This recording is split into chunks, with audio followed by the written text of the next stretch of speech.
오늘 본문에 들어가기에 앞서서 지금까지 배운 렉시오 디비나 단계를 잠시 복습해 보도록 하겠습니다.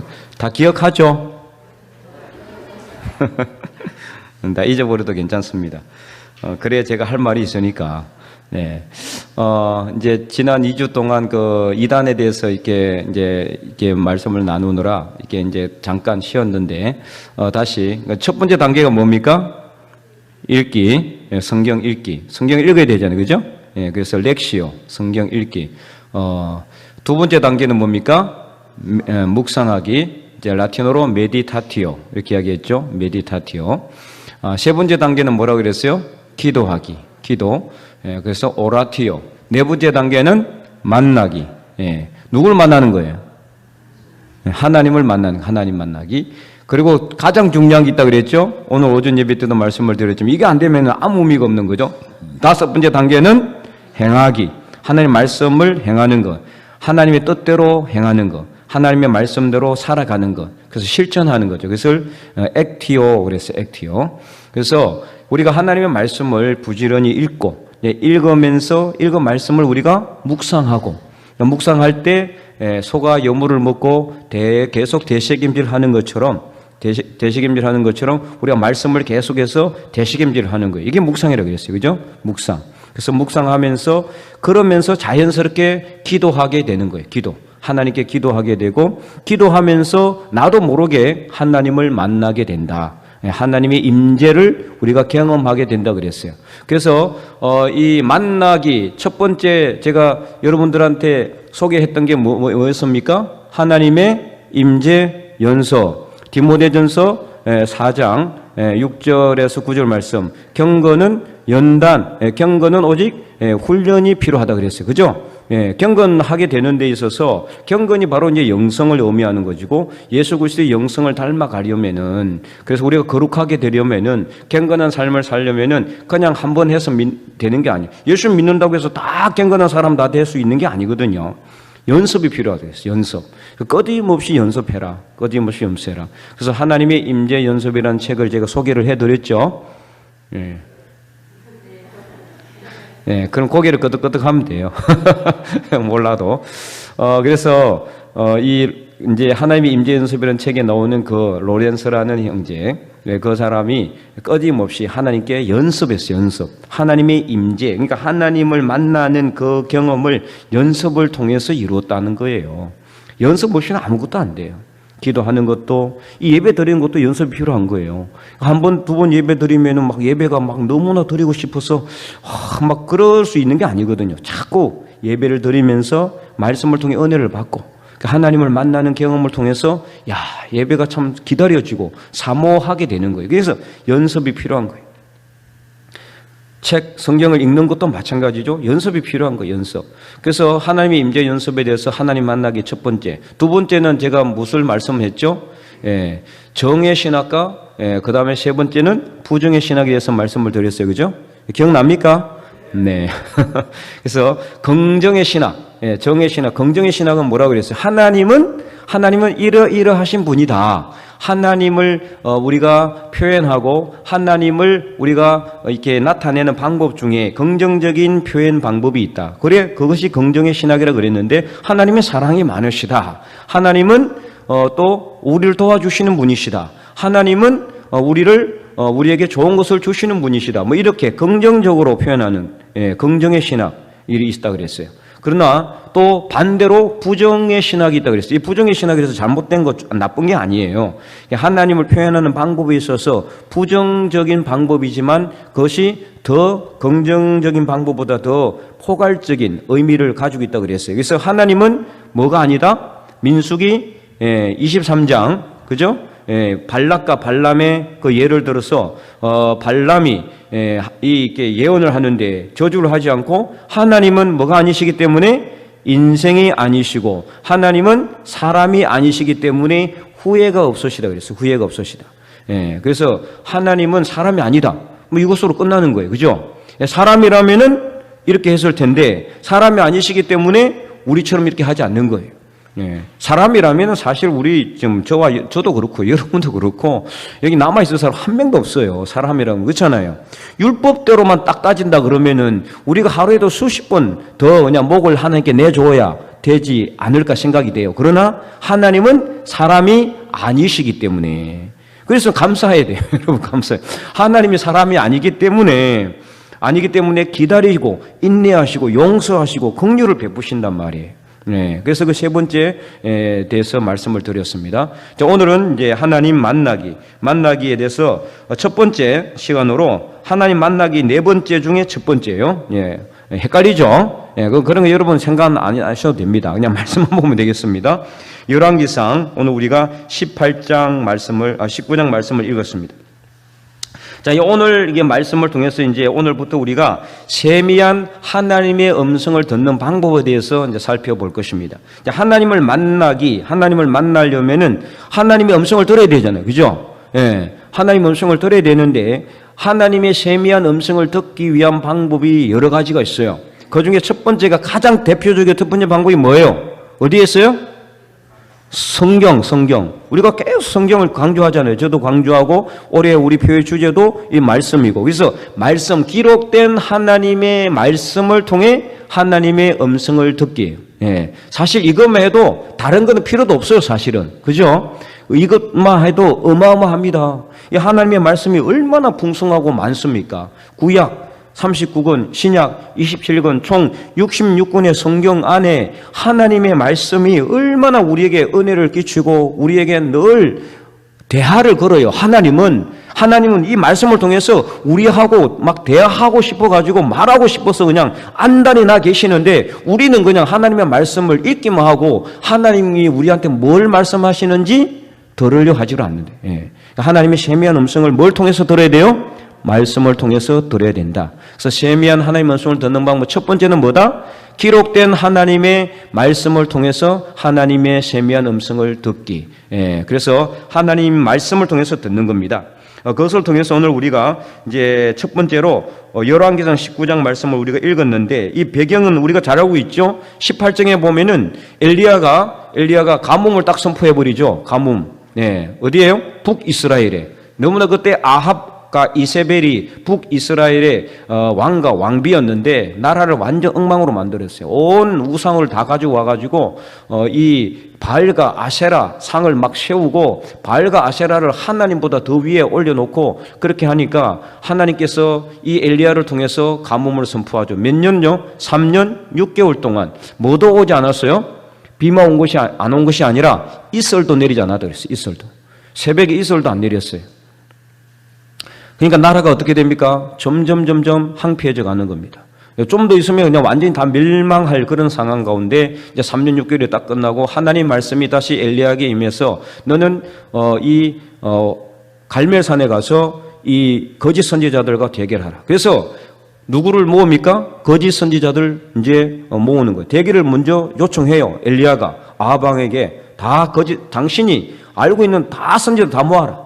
그래서 바알과 아세라 선지자 총 몇 명이요? 850명이 갈멜산에 모였어요. 이쪽은 하나님 편은 누구밖에 없어요? 엘리야 딱 한 명밖에 없어요. 백성들은 하나님 편은 아니에요, 아직까지. 이게 지금 우리 모습이에요. 사실 어떻게 보면은 백성들은 그냥 구경하고 있어요. 어느 편이 유리한가 보고 유리한 쪽에 붙으려고. 그래서 엘리야가 뭐라고 합니까? 백성들에게 경고하죠. 언제까지 머뭇하려느냐. 하나님과 세상 사이에서 언제까지 머뭇하려느냐. 하나님이 정말 우리의 신임이 여호와가 우리의 신임이 하나님 편으로 와라. 그래서 그 백성들을 나무라고 그리고 무너진 하나님의 제단을 수축하고 거기서 하나님 앞에 예배를 드리며 하나님께 기도하죠. 그리고는 거기서 어떻게 합니까? 완전한 승리를 이루자 하나님께서 불로 그 제단 위에 임함으로 인해 가지고 이 완전한 하나님의 승리로 결론이 납니다. 그리고 엘리야는 그 거짓 선지자 850명을 어떻게 합니까? 모조리 다 죽였어요. 한 명도 안 남기고. 어떻게 보면은 살육의 현장 같지만은 우리 인간이 생각도 이해했지만 우리 인간이라면 그렇게 하기 힘들죠, 그죠? 그러나 하나님은 인간이 아닙니다. 사람이 아닙니다. 거짓 선지자는 살려두지 않죠.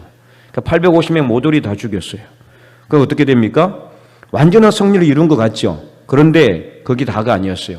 이세벨, 그 아합의 이게 아내가 이세벨인데, 이세벨이 이것을 딱 듣고는 내가 오늘 너를 죽이지 않으면 내 사람이 아니다, 막 이런 식으로 위협을 하니까 엘리야가 겁을 집어먹고 도망을 하기 시작합니다. 여기서 참 이게 이상하죠. 그 기세 등등했던, 믿음의 기세가 등등했던 엘리야가 이 말 한마디에 겁을 먹고 도망가는 거예요. 네. 그러다 어디로 갑니까? 좌쪽으로 가니까, 이렇게 도망을 가다 보니까 너무 힘들어서 로뎀 나무 아래에 딱 앉아가지고, 이제, 넉넉하오니 나를 죽이시옵소서.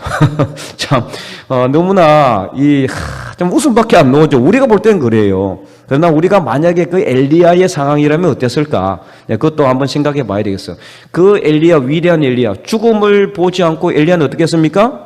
하나님께 올림을 받았잖아요. 회오리 바람으로 하나님께 올림을 받은 그 위대한 믿음의 선지자 엘리야도 이렇게 죽음의 위협 앞에서 믿음이 떨어지니까 죽기를 간구하는 거예요. 그래서 넉넉하오니 나를 죽이시옵소서. 그래서 하나님께서 하나님의 도우심으로 그가 떡을 먹고 물을 마시고 다시 일어나죠. 어디로 갑니까? 하나님께서 인도하시는 하나님의 산으로 가는데, 그곳이 어디예요? 호렙산. 자, 호렙산은 오늘 어디일까요?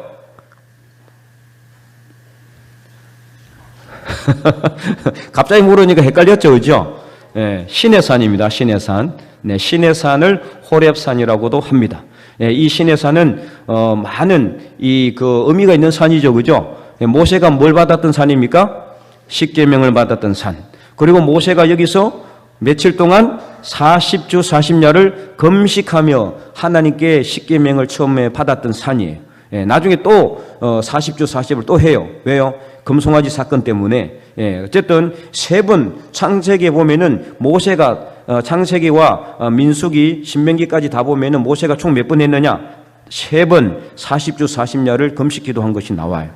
이제 창세기에는 출애굽기에는 2번밖에 안 나오지만은 총 3번 했던 건 나와요. 이게 참 엄청나죠. 물도 안 마셨어요. 물도. 여러분이 인간으로서는 불가능합니다. 하나님의 도움이 없이는 절대로 안 돼요. 여러분도 역시 40일 금식 기도할 때는 꼭 물을 마셔야 돼요. 물을 안 마시고 나도 모세처럼 한번 해보겠다 하다가는 빨리 천국 갈 수 있습니다. 빨리 천국 갈 수 있어요. 3일 정도만 물을 안 마셔도 죽습니다, 여러분. 3일 이상 딱 되면 탈수 증세를 가지기 때문에 죽어요. 그게 이제 절대적인 하나님의 도우심 없이는 불가능한 거죠. 그래서 엘리야도 어떻게 합니까? 40주 40야를 걸어갑니다. 물의 힘으로. 엘리야는 금식도 한 건 아니에요, 그죠? 40일 동안 갔어요. 하나님 산에 이르러서 거기에 어디에 들어갔습니까? 굴에 들어갔어요. 굴에 들어가서 거기서 이제 생활을 하는 거예요. 그 호렙산에 있는 한 굴에 들어가서 생활하는데, 그때 하나님께서 그에게 나타나셔서 말씀하시죠. 자, 9절 말씀, 9절. 우리 한번 큰 목소리 읽어보도록 하겠습니다. 엘리야가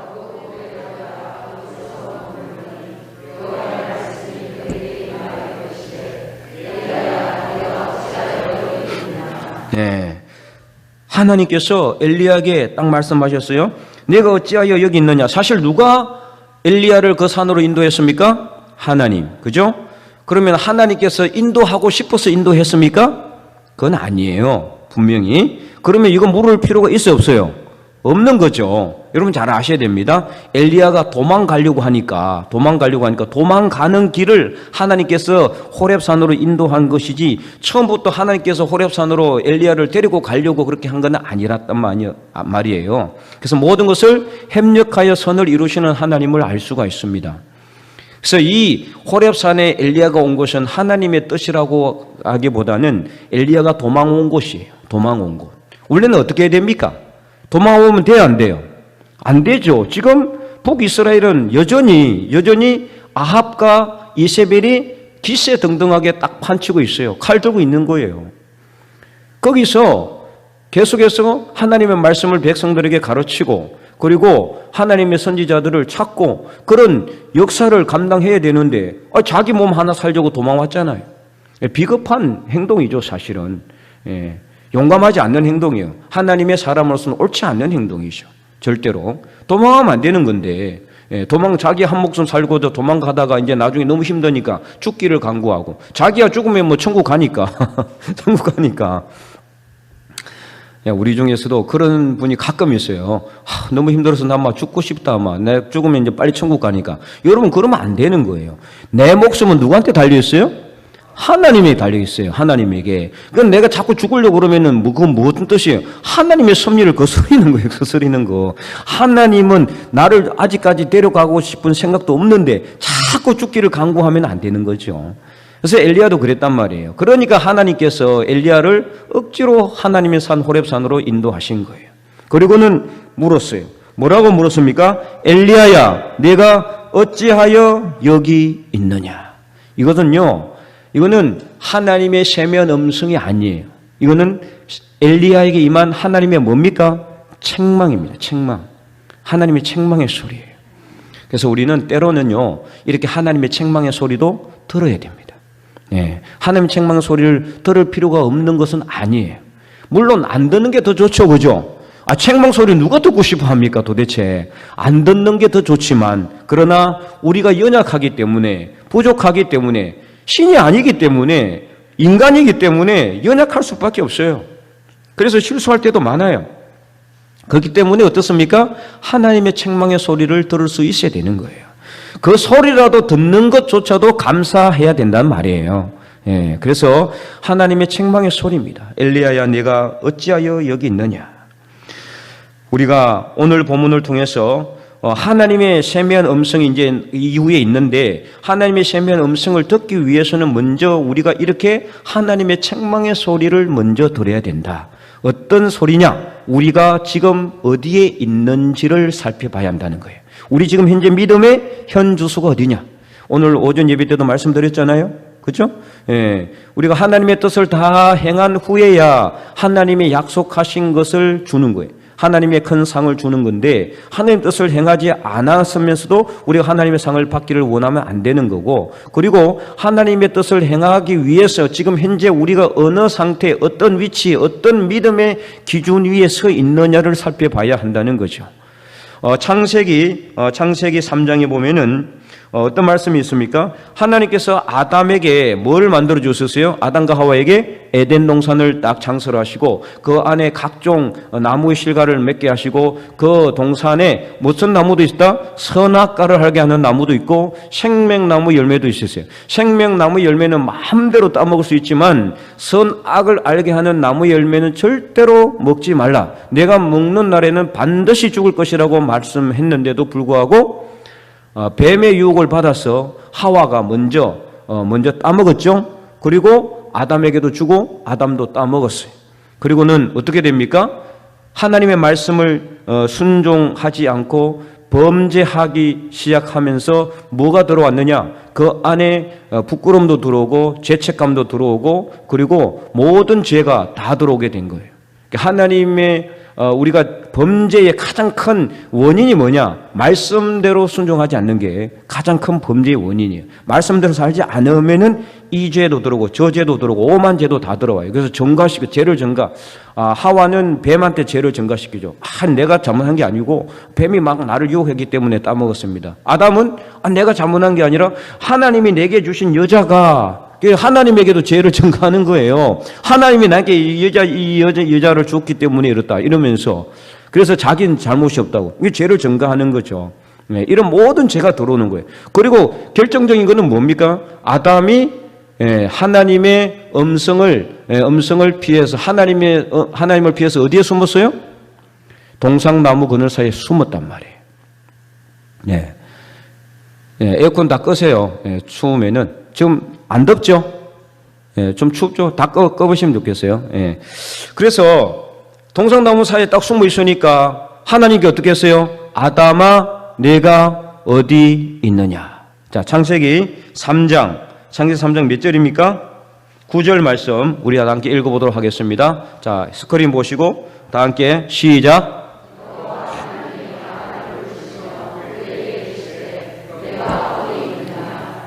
네가 어디 있느냐? 여러분, 하나님이 지금 아담이 어디 있어서 몰라서 지금 이렇게 물었을까요? 아니죠, 그죠? 하나님이 다 알고 있어요, 그죠? 근데 왜 이렇게 물었어요? 이는 아담에게 네가 왜 거기에 숨어 있는지를 잘 살펴보라는 뜻이에요. 내가 왜 거기에 숨어 있는지. 원래는 숨을 이유가 있어요, 없어요?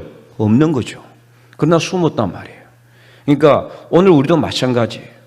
하나님께서 오늘 우리에게 물어요. 매일매일 우리는 이 질문을 해야 돼. 우리 자신에게 나는 어디 있는가? 하나님 우리에게 물어요. 너는 어디에 있느냐? 너는 어디에 있느냐? 세상 욕심의 자리에 여전히 서 있느냐? 아니면은 하나님의 믿음의 자리에 서 있느냐? 늘 우리가 이 질문을 우리가 스스로 해보고 이 질문에 답할 수 있어야 돼요. 그래서 나는 지금 비록 연약하고 부족하지만 하나님의 믿음의 자리에 서려고 합니다. 네, 그렇게 대답할 수 있어야 돼요. 예수님께서 부활하시고 베드로에게 뭐라고 말씀했습니까? 네가 나를 사랑하느냐 물었잖아요. 예수님이 몰라서 물었을까요? 다 알고 있어요. 네, 그렇게 물었을 때 베드로가 어떻게 했어요? 처음에는 사랑한다고 그랬지만 나중에 세 번째 물으니까 주께서 나를 사랑하시는 줄 내가 아니라 주께서 하신다고 그랬어요. 주께서. 네, 오늘 우리 대답도 마찬가지. 사실은 어떻게 보면은 정말 내가 단호하게 나는 정말 믿음의 자리에 딱 서 있습니다. 이렇게 대답하기 정말 힘들어요. 그런 세상에 살아가고 있어요. 그렇기 때문에 늘 우리가 이렇게 질문을 하는 이유는 뭐냐? 자꾸 우리를 돌아보는 거죠. 나를 채찍질한단 말이에요. 예, 기도로, 말씀으로, 예배로 내 자신을 채찍질해서 내가 믿음의 길로 바로 갈 수 있도록, 그래서 베스메스로 가는 소처럼 그래서 좌로나 우로나 치우치지 않고 똑바로 정도의 길을 가도록 그렇게 늘 말씀으로, 기도로, 예배로, 찬양으로, 또 전도로 하나님의 말씀 앞에서 나를 채찍질해서 내가 앞으로 똑바로 갈 수 있도록 해야 되는 거예요. 좌로나 우로나 치우치지 아니하고 뒤로 돌아서지 아니하도록. 그래서 하나님께서 믿음의 사람은 뒤로 물러가는 사람이 아니라고 했잖아요. 오전 예배 말씀처럼 뒤로 물러가면 안 되는 거예요. 근데 우리는 어떻습니까? 좌로도 치우치고 우로도 치우치고 때로는 뒤로 돌아가 막 돌아가면 안 되는데 막 뒤로 돌아가는 거예요. 그러나 우리 하나님은 얼마나 좋으신 분인지 뒤로 돌아가도 그냥 우리를 멸망시키지 않습니다. 다시 돌아오도록 어떻게 하고 있어요? 기다리고 있어요. 그래서 이사야 30장 말씀에 하나님은 어떻게 하신다고 그랬어요? 기다리시나니. 우리에게 긍휼을 베풀기 위해서 기다리고 계시는 하나님. 자, 그래서 이렇게 하나님께서 아담에게 네가 어디 있느냐라고 물었던 이 질문은 하나님이 몰라서 물은 것이 아니라 너의 지금 현 주소가 어디냐? 내가 지금 거기 서 있을 자리가 아니지 않느냐? 빨리 나오라. 지금 죄를 지었지만은 하나님 앞으로 빛 가운데로 빨리 나오라고 재촉하시는 하나님의 엄한 명령이에요. 오늘 이 말씀도 마찬가지예요. 엘리야에게 하나님께서 엘리야야 내가 어찌하여 여기 있느냐? 하나님이 몰라서 물었어요? 야, 너 왜 여기 와 있냐? 내가 좀 모르겠으니까 말 좀 해라. 이게 아니거든요. 하나님 다 알고 있어요. 하나님께서 엘리야에게 그 850명과 싸워서 이길 수 있는 그 엄청난 강력한 힘을 주셨는데 이 엘리야가 이세벨에 딱 말 한마디에 그냥 겁을 집어먹고 그때 그러니까 그 사탄의 그 유혹이 들어오게 된 거죠. 막 목숨의 위협이 들어오고 그때까지 믿었던 강력한 그 믿음이 싹 약하게 된 거죠. 떨어지게 된 거죠. 그러니까 도망가게 된 거 아니에요. 그걸 지금 책망하고 있는 거예요. 하나님께서. 왜 그 믿음을 제대로 붙잡지 못했느냐? 내가 지금 여기 있을 자리가 아니지 않느냐? 너는 지금 여기 있을 자리가 아니라 빨리 돌아가서 하나님의 말씀, 내 말씀을 백성들에게 전하고 그들로 하여금 믿어서 하나님만 바라볼 수 있도록 하라고 책망하는 그 하나님의 경고의 말씀이란 말이에요. 그래서 오늘 하나님께서는 우리에게도 묻고 있어요. 내가 어찌하여 여기 있느냐? 물론 오늘 여러분들 다 잘못된 길이 있는 건 아닙니다만은 우리가 혹시라도 잘못된 길에 서 있다라면은 또는 그런 길로 지금 가고 있는 중이라면은 지금 빨리 돌이켜야 되는 거예요. 돌이키는 걸 뭐라고 그랬습니까? 회개라고 했어요. 회개. 그래서 매일매일 우리 회개해야 돼. 회개. 돌아와야 된다. 하나님께로 방향을 돌려야 되는 거예요. 그래서 잘못된 길을 가고 있을지라도 돌이키고 회개하면 하나님은 선하시고 또 긍휼이 풍성하시고 사랑이 넘치시는 분이기 때문에 사랑 자체이시기 때문에 절대로 우리를 어떻게 합니까? 나무라지 않습니다. 비난하지도 않습니다. 책망하지도 않습니다. 하나님은 돌아오기만 하면은 다 안아주시는 분, 다 품어주시는 분, 다 용서하시는 분이심을 분명히 믿으시기 바랍니다. 내가 어찌하여 여기 있느냐? 엘리야에게 물었던 이 하나님의 질문을 오늘 우리가 다시 한 번 더 우리 삶 속에 깊이 적용하고 늘 우리가 이 질문을 우리 앞에 해야 되면 내 영혼에게 내 안에 늘 기도할 때마다 나는 어디에 있는지 세상의 욕심의 자리에 서 있는지 아니면 하나님의 영광의 자리에 서 있는지 믿음의 길 위에 서 있는지를 생각하고 묻고 답할 수 있어야 한다는 겁니다. 그래서 오늘 말씀을 통해서 우리가 머뭇거리고 있지 말고 하나님께로 방향을 다시 설정해야 돼요. 세상과 하나님 사이에 머뭇하면 안 돼요. 네, 여기도 한 발, 저기도 한 발, 양발을 딱 놓고 있다가 유리안 쪽으로 이렇게 하려고 해서도 안 되는 거예요. 오직 하나님께로 나가야 돼요. 그럴 때 하나님은 승리하게 하시는 거예요. 이기게 하시는 거예요. 지금 잠시 질 수도 있어요. 여러 가지 삶의 어려움 때문에 지는 것처럼 보이는 거죠. 진 게 아니라 지는 것처럼 보이는 거예요. 손해볼 수도 있잖아요. 믿음의 길을 가다 보니까 손해볼 때도 많아요. 믿음의 사람들이. 그러나 그것을 다 하나님께서 알고 있어요. 분명히 보상해 줄 때가 옵니다. 그것을 여러분 분명히 믿으시기 바라겠습니다. 그래서 오늘 말씀 우리가 나약한 모습, 엘리야의 모습을 통해서 우리는 이런 길을 가지 말아야 된다는 것을 알아야 돼요. 성경은 성공한 사람들의 그 경험담이 아니라 실패한 사람들을 통해서 하나님을 어떻게 우리가 믿어야 되는지를 보여주는 책이라고 할 수가 있어요. 여러분 성경에 보면은 너무나 많은 사람들, 믿음의 사람들도, 위대한 믿음의 사람들도 다 실수해요. 실패한단 말이에요. 근데 그들이 위대한 건 뭐냐? 다윗도 그렇고 엘리야도 그렇고 욥도 그렇고 그들이 실패하고 넘어졌을지라도 빨리 돌아온다는 거예요. 빨리 돌아와서 하나님께로 설 때 하나님께서는 그들을 통해서 하나님의 역사를 이루어 가더라는 거예요. 우리는 신이 아닙니다. 완전할 수가 없어요. 그렇기 때문에 때로는 넘어지기도 하고 부족하기 때문에 허물을 하나님께 드릴 수도 있어요. 내가 실수하여 하나님을 기쁘게 하지 못할 때도 많단 말이에요. 그러나 중요한 건 뭐냐? 내가 지금 어느 자리에 있는지를 살펴보고 빨리 하나님께로 돌아왔어요. 하나님을 제대로 믿음의 길을 바라보며 걸어가는, 그래서 이 하나님께서 우리를 늘 지켜보고 계신다는 사실을 다시 한 번 더 깨달으시고, 늘 지켜보신다는 사실을 깨달으시고 우리의 걸음걸이도 세시는 하나님, 오늘 새벽에 새벽기도 말씀처럼 그죠? 하나님 우리를 어떻게 한다 그랬어요? 걸음걸이를 세시는 분이라고 그랬어요. 걸음걸이를 세시는, 그리고 또 우리를 감찰하시는 분이다. 우리를 감찰하시는 하나님 늘 지켜보고 있어요. 어디로 가고 있는지를 다 알고 계세요. 그러므로 우리는 빨리 돌아서야 됩니다. 그럴 때 하나님을 기쁘시게 하실 수가 있는 거예요. 그래서 우리는 앞으로 나아가서 하나님을 기쁘시게 하고 하나님께 영광 올려드리는 저와 여러분이 될 수 있기를 주님의 이름으로 간절히 축원드립니다.